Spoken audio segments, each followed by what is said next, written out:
मौसम दीन न दीन हित, तुम समान रघुबीर।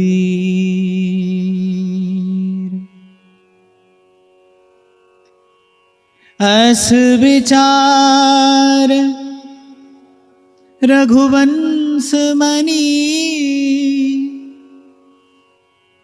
हरहु विषम भवभीर। हरहु विषम भवभीर।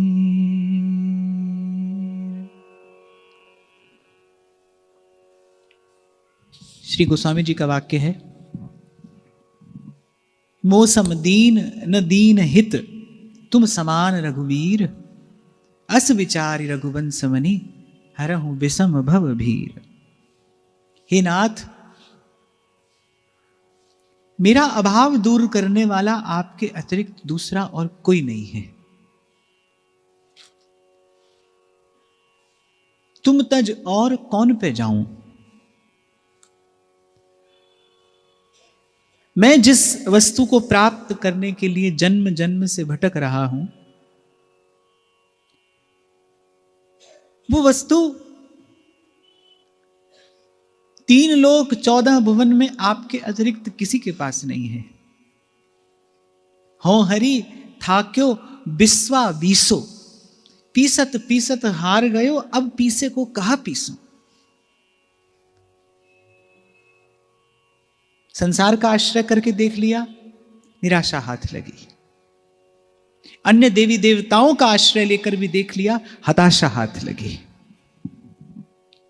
और अंतिम परिणाम क्या आया कि सदा ये जीवन रूपी अवसर में खोता चला गया, समय गंवाता चला गया।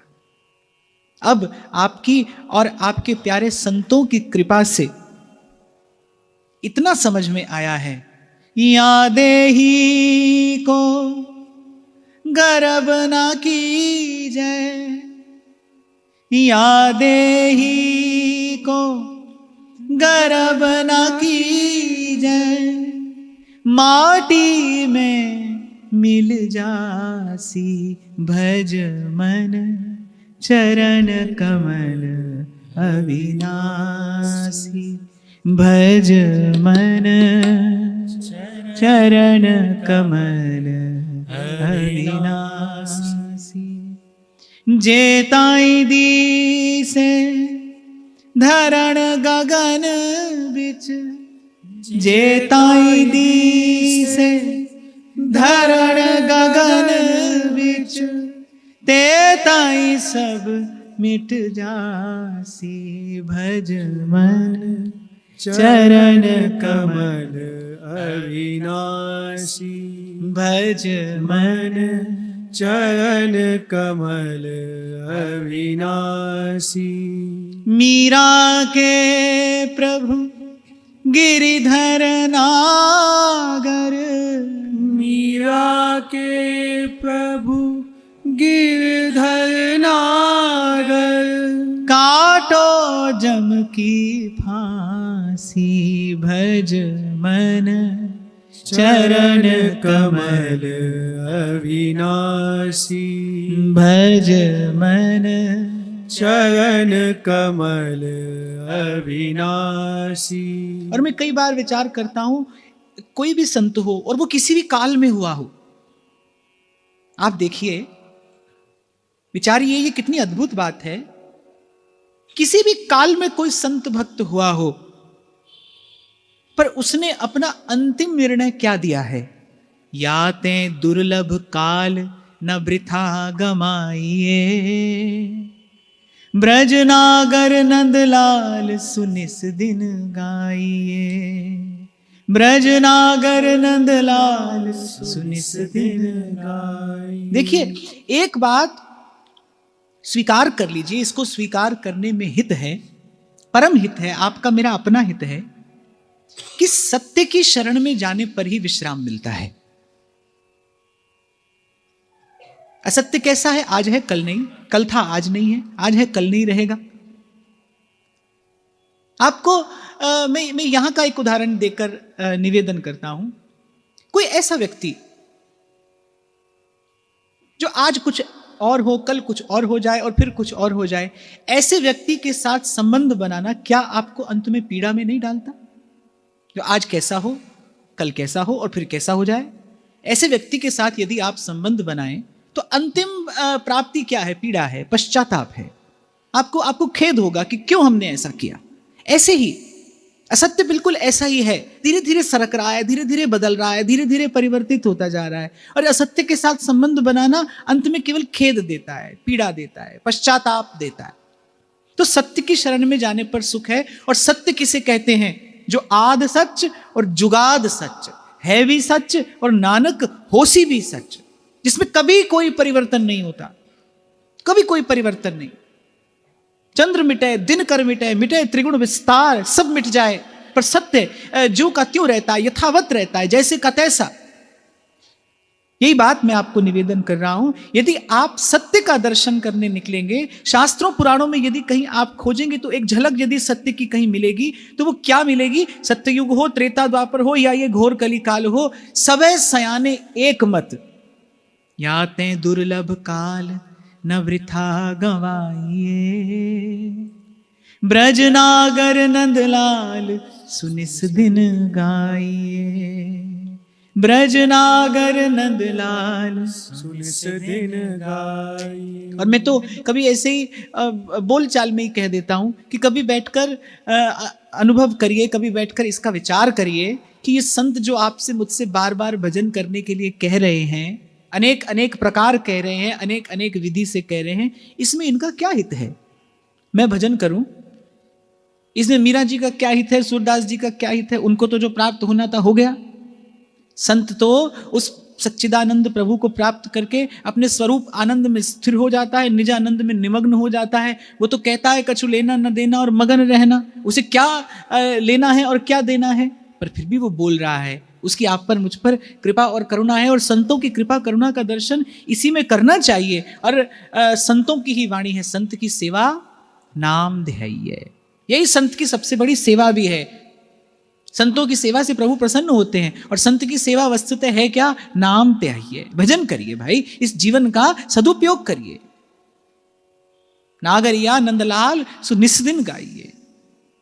यदि आप गिरधर का यश गा गा कर जी रहे हैं तो समझिए आप सूरदास जी की सेवा कर रहे हैं, क्योंकि सूरदास जी ने कहा ना ऐसा करने को, सूरदास गिरधर जस गाए गाए जीजिए। तो जो ऐसा करने का प्रयास कर रहा है वो सूरदास जी की सेवा कर रहा है। जो प्रभु के अविनाशी चरण कमलों का भजन कर रहा है वो मीरा जी की सेवा कर रहा है। और हमारे व्यास जी तो कहते हैं, सब तज भजिए शाम को, श्रुति स्मृति को सार। व्यास जी कह रहे भैया हमने वेद पुराण पढ़कर और खूब छान कर देख लिए, आपको सब पढ़ने छानने की आवश्यकता नहीं है। सब पढ़ के हम आपको निर्णय की बात बता रहे हैं। सब तज भजिए नंद कुमार, और भजे ते काज सरे नहीं, मिटे न जग जंजार, सब तज भजिए नंद कुमार। यही बात श्री चतुर्भुज दास जी महाराज इन सुंदर भावों में आपको मुझे बता रहे हैं।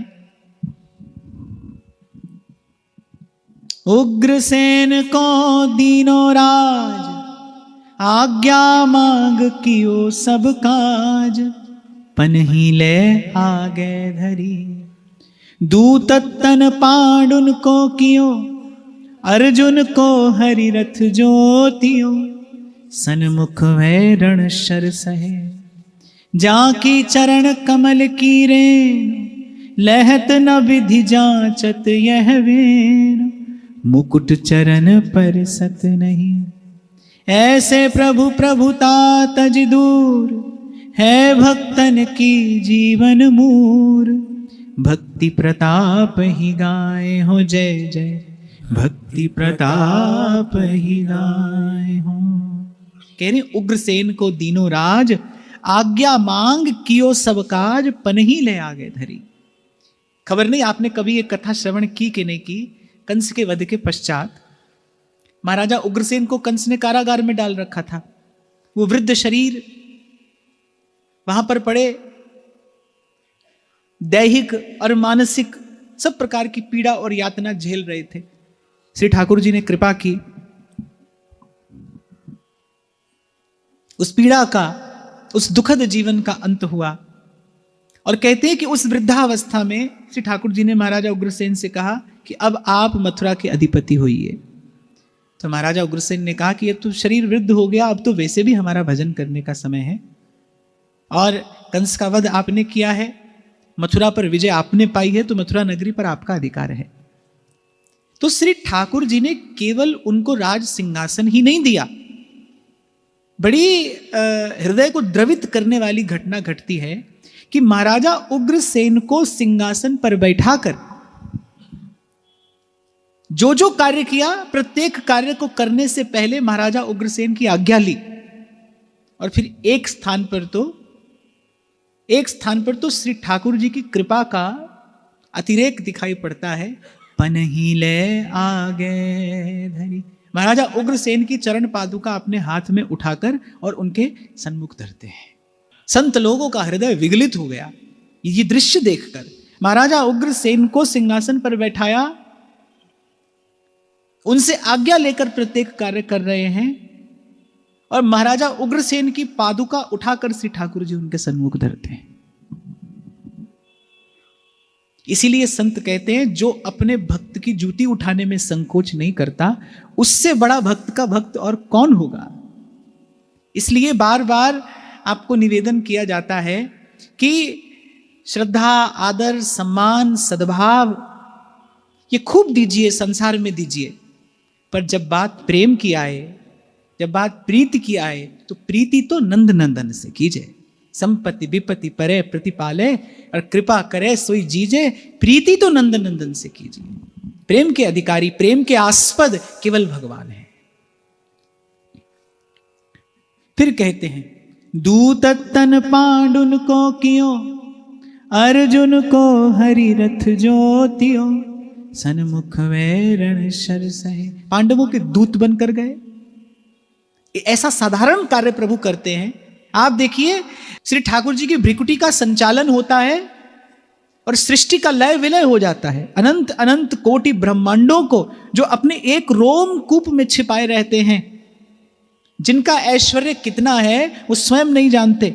जय श्री हित हरिवंश प्रताप रूप गुण वय बल श्याम उजागर, जिनका ऐश्वर्य कितना है वो स्वयं नहीं जानते। वो स्वयं नहीं जानते मेरे पास में कितनी शक्ति है। ऐसे प्रभु और बड़ा साधारण सा कार्य पांडवों का कर रहे हैं, दूत बनकर जा रहे हैं। जानते थे दुर्योधन क्या करने वाला है। जब मैं सभा में जाऊंगा तो केवल दुर्योधन मेरा अपमान ही नहीं करेगा, मुझे बंदी बनाने की चेष्टा भी करेगा, मुझे बंधन में डालने का प्रयास भी करेगा। ये जानते समझते हुए भी केवल पांडवों के हित के लिए कि इन पांडवों को मेरे अतिरिक्त किसी और का आश्रय नहीं है, ये सर्वतोभावेन मुझ पर आश्रित हैं, इनका एक एक कार्य मुझे स्वयं करना है। एक बार मुझसे किसी ने पूछा, बोले ये जो आप कथा सुनाते हैं कि नामा का छप्पर प्रभु छवाते हैं और ऐसे ऐसे साधारण कार्य प्रभु करते हैं, तो क्या ऐसे साधारण कार्यों के लिए प्रभु को स्वयं आने की कोई आवश्यकता है?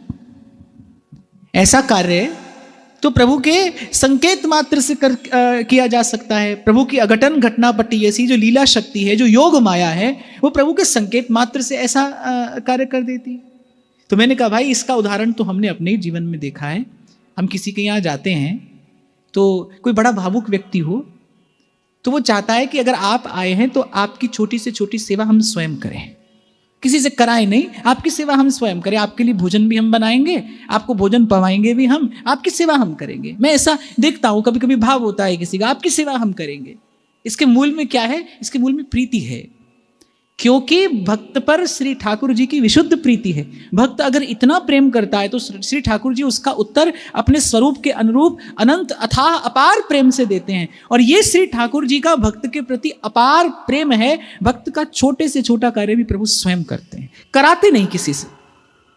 एक बार उस दृश्य की कल्पना करिए, भावना करिए।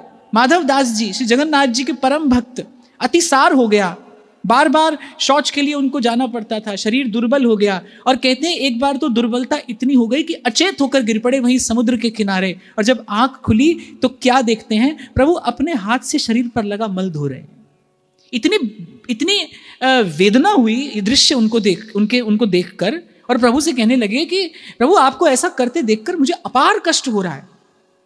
आप मेरे तन का कष्ट तो दूर कर रहे हैं, पर आपको ऐसा करते देखकर मेरे मन को अपार पीड़ा हो रही है। आप मेरे तन का रोग ही दूर क्यों नहीं कर देते? श्री ठाकुर जी ने कहा, नहीं, प्रारब्ध का भोग तो भोगना ही पड़ता है। हाँ, मैं भक्त जब प्रारब्ध का भोग भोग रहा होता है तब मैं उसके साथ खड़ा रहता हूँ, उसके निकट बना रहता हूँ, उसके अंग संग बना रहता हूँ, उसे एक क्षण के लिए भी अकेला नहीं छोड़ता। जिमि बालक राखे महतारी, करम सदा तिनकी रखवारी।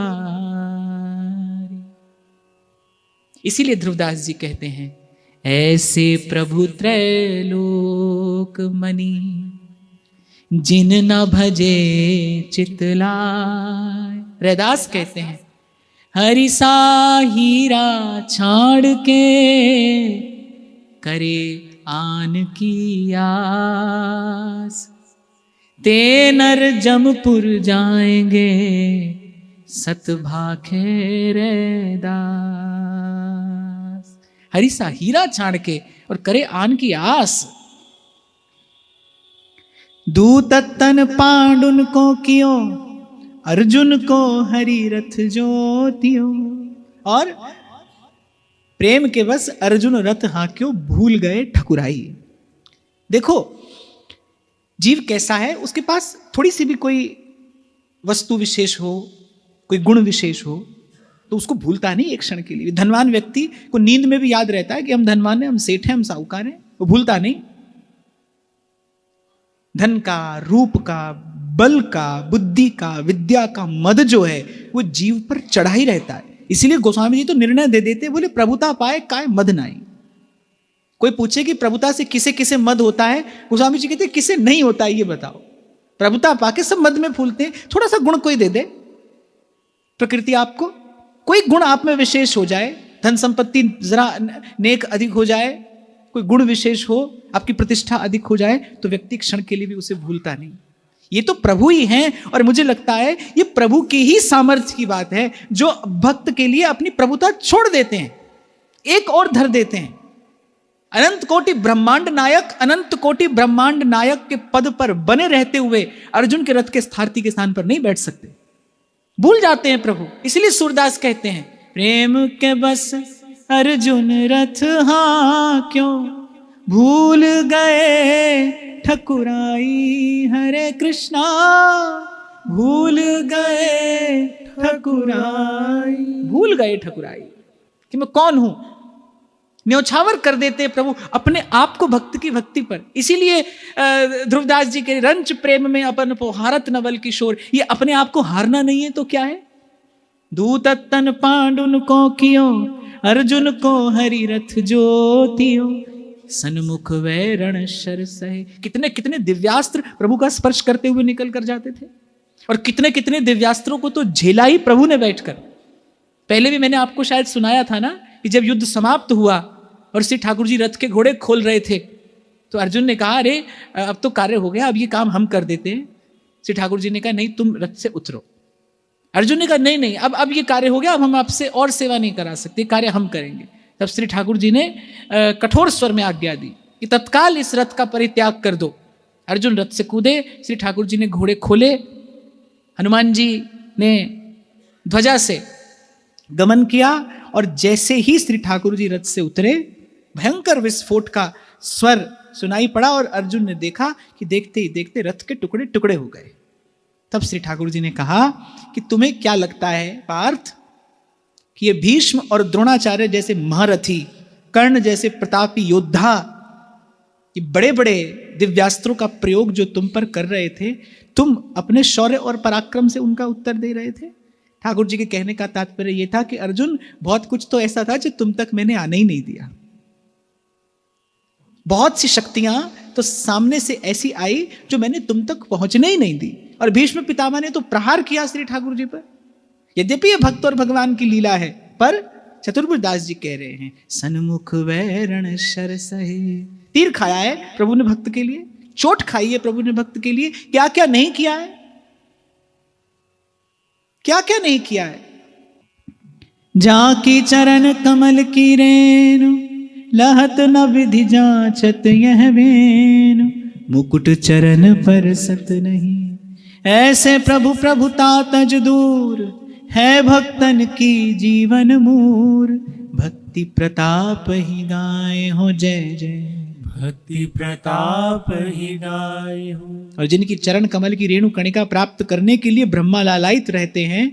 और गर्ग संहिता में तो बड़े विस्तार से वर्णन आता है। पूर्व भी शायद व्यासपीठ ने निवेदन किया था कि जिस सिंहासन पर श्री ठाकुर जी विराजमान होते हैं, उसके सन्मुख एक दिव्य रत्न जटित पादपीठ रखी रहती है, चरण चौकी। उस चरण चौकी पर श्री ठाकुर जी की चरण पादुका विराजमान होती है। तो ब्रह्मा जी जब दर्शन करने जाते हैं तो उनको चरण स्पर्श का तो क्या कहिए, श्री ठाकुर जी की चरण पादुका को भी स्पर्श करने का अधिकार नहीं है। वो केवल अपने मुकुट के अग्रभाग से श्री ठाकुर जी के सन्मुख रखी उस चरण चौकी का स्पर्श करते हैं, इतना ही उनका अधिकार है। इसीलिए तो व्यास जी गाते हैं, जो रज शिव सन कादिक दुर्लभ, सोरज शीस चढ़ाऊं, किशोरी तोरे चरणन की रज पाऊं, किशोरी तोरे चरणन की रज पाऊं। और ऐसे प्रभु प्रभुता तज दूर, है भक्तन की जीवन मूर। भक्त के छोटे से भाव के लिए, भक्त के छोटे से मनोरथ की पूर्ति के लिए, भक्त की नन्ही सी अभिलाषा पूर्ण करने के लिए प्रभु अपनी प्रभुता एक और रखकर और दौड़ पड़ते हैं। विमुखन कौन लाख हरि लेत, मुदित संत तुलसी दल देत। कौरो तज जय विदुर के, निज स्वरूप श्रुत देव के गए।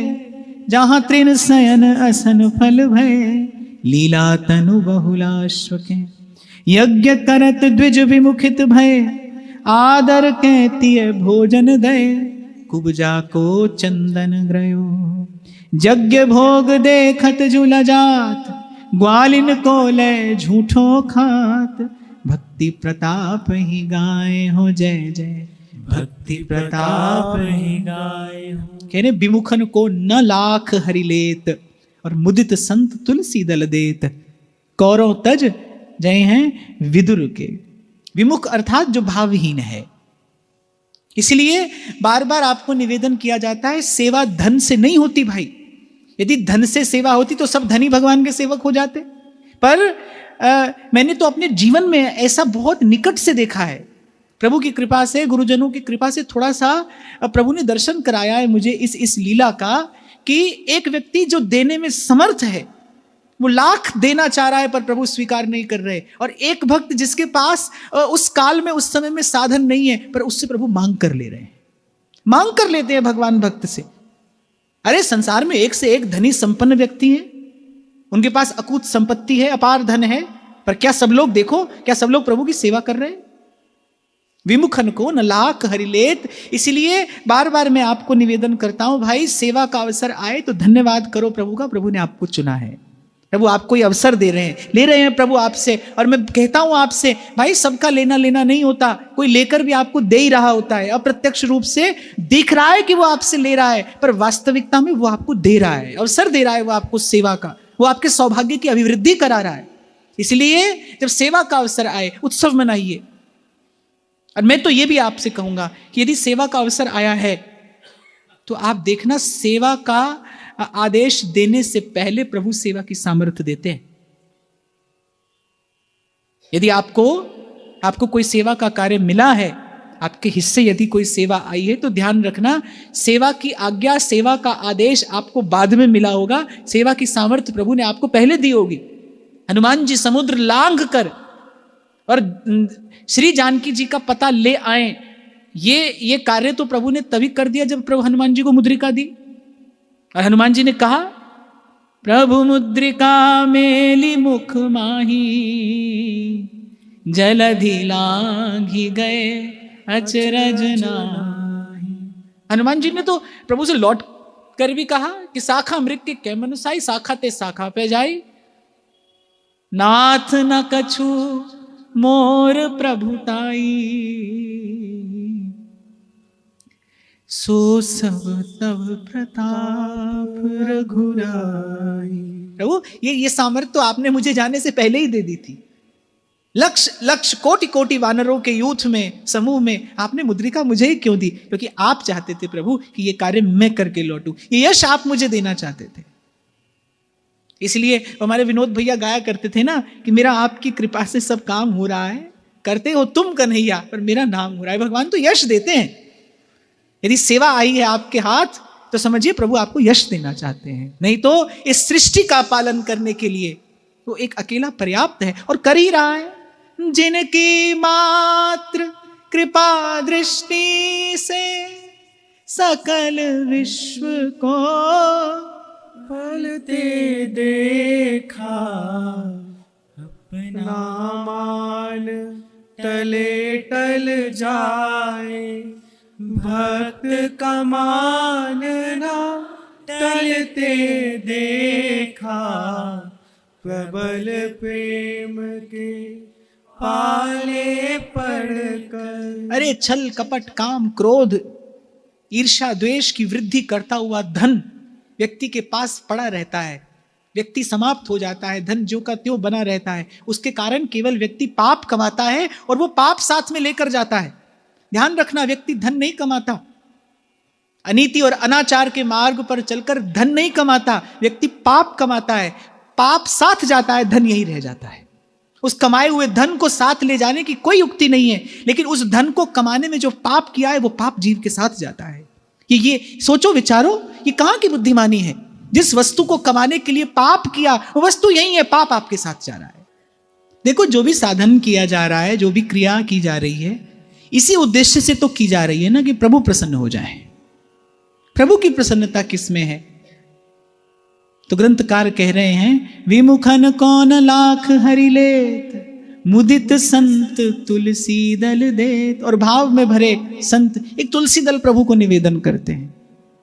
कल के प्रसंग में मैंने आपको निवेदन किया, द्रौपदी के नाखून में एक शाक का कण लगा रह गया था, वही लेकर प्रभु ने पाया और त्रिलोकी को तृप्त कर दिया।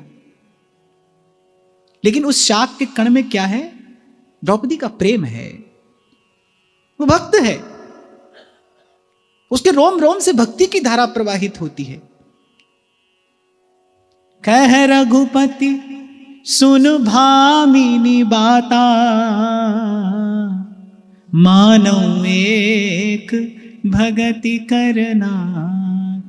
श्री ठाकुर जी कह रहे हैं, भाई इसके अलावा कोई कुछ भी कहता रहे पर हम मानते नहीं, मानते हम एक ही बात है। कहे रघुपति सुन भामिनी बाता, मानव एक भगति करना था। और ये जान लेने के बाद, ये सुन लेने और समझ लेने के बाद भी यदि कोई लगा रहे किसी अन्य साधन में, तो ये क्या है? ये माया श्री कृष्ण की, मोयो सब संसार, ये प्रभु की माया है। मुदित संत तुलसी दल देत, कौरों तज जय विदुर के। और ग्रंथकार प्रमाण देते हैं कि कैसे कौरवों को छोड़कर दुर्योधन की मेवा त्यागी, साग विदुर घर खाई। दुर्योधन ने 56 भोग 36 व्यंजन बनवा कर रखे हैं। क्यों? क्योंकि वो प्रभु को अपने पक्ष में करना चाहता है, छल और कपट से, चतुराई से, कुटिलाई से। एक और बात, याचना करके तो प्रभु से कुछ पाया जा सकता है, योजना बनाकर नहीं पाया जा सकता। अर्जुन याचना लेकर गया, दुर्योधन योजना बनाकर गया। आज दुर्योधन की ये योजना है कि प्रभु को बुलाऊंगा, बड़ा सुंदर स्वागत सत्कार करूंगा और इस कपट और इस कुटिलाई से प्रभु को अपने पक्ष में कर लूंगा। और जब दुर्योधन निमंत्रण देने के लिए गया तो श्री ठाकुर जी ने कहा कि वस्तु की भूख मुझे नहीं है और भाव तेरे पास में नहीं है, तो मेरा जिस कार्य के लिए मैं आया था वो कार्य मैंने कर दिया। अब इसके बाद महल में आने का कोई औचित्य नहीं है। किसी ने पूछा प्रभु पाएंगे कहाँ? तो श्री ठाकुर जी ने कहा अपने घर जाकर पाएंगे। आपका अपना घर कहाँ है? विदुर जी उस समय नगर से बाहर कुटिया बनाकर रहते थे और कहते हैं जहां श्री विदुर जी की कुटिया थी वहां तक रथ के जाने का मार्ग भी नहीं था। जंगल की किसी सघन कुंज में गंगा के किनारे विदुर जी विदुरानी के सहित कुटिया बनाकर रह रहे हैं, भजन कर रहे हैं। और आज कुटिया पर हैं भी नहीं, प्रभु को न्योता देने गए थे, लेकिन जब प्रभु का वैभव देखा, जब प्रभु का द्वारिकाधीश का वैभव देखा और फिर जब प्रभु के श्री अंगों की सुकुमारता का ध्यान आया तो विदुर जी ने कहा, हम अपनी कुटिया में बुला भी लें तो हमारे पास प्रभु को पवाने के लिए क्या है? हम तो जंगल का कंदमूल बीन कर खा लेते हैं और पाकर प्रभु का भजन कर रहे हैं, पर द्वारिकाधीश को क्या निवेदन करेंगे? और फिर विदुर जी ने सोचा, अगर हमारी कुटिया में आए तो प्रभु को पैदल चल के आना पड़ेगा, क्योंकि रथ के आने का मार्ग नहीं है। तो ये सब बात विचारते हुए विदुर जी ने दूर से ही बस प्रभु की झांकी की और प्रभु को भाव से प्रणाम निवेदन करके और लौट आए। पर विदुर जी के पहुंचने से पहले द्वारिकाधीश विदुर जी के घर पर पहुंच गए। कहते विदुरानी स्नान कर रही थी। जब प्रभु पहुंचे तो श्री विदुरानी जी स्नान कर रही थी। द्वार खटखटाया, भीतर से आवाज आई, कौन? और श्री ठाकुर जी कहते हैं, काकी मैं। कहते प्रभु का स्वर जैसे ही कान में पड़ा,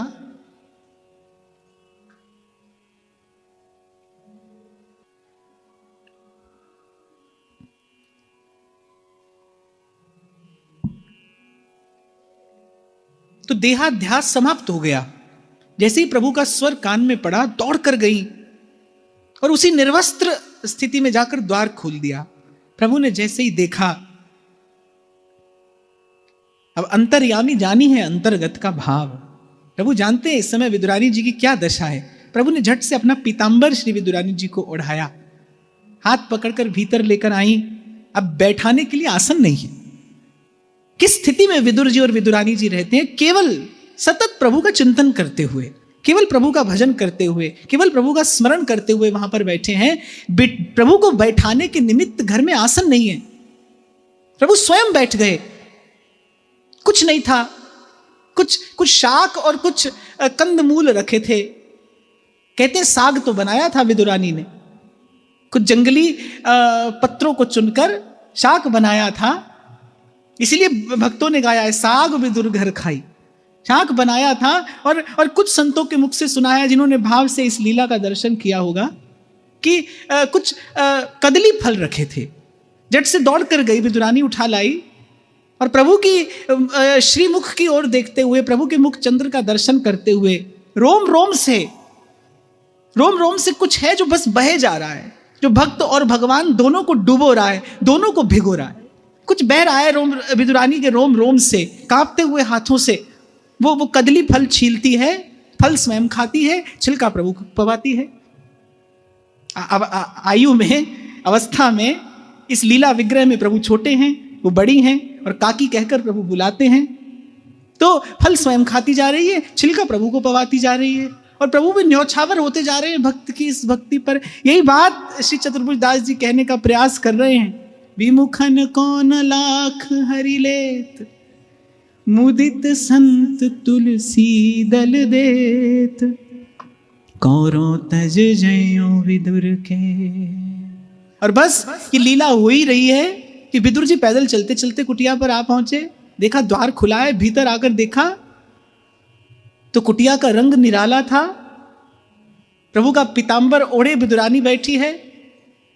और जब विदुर जी ने आकर देखा कि क्या हो रहा है यहाँ पर, फल स्वयं खा रही है, छिलका प्रभु को पवा रही है, जिन्हें फल खाने में भी संकोच होता है, इतने सुकुमार प्रभु। और जब विदुर जी ने देखा कि प्रभु को ये केले का वो वृक्ष सा छिलका पवाती जा रही है, विदुरानी के नेत्रों में भी प्रेमाश्रु हैं, प्रभु के नेत्रों में भी अश्रु हैं। दोनों भक्त और भगवान डूबे हैं किसी भाव में। अब विदुर जी ने जब देखा तो प्रभु के सुख का विचार विदुर जी को हुआ और विदुर जी ने झट से जाकर विदुरानी का हाथ पकड़कर झकझोरा कि अरे मूर्ख, ये क्या करती है।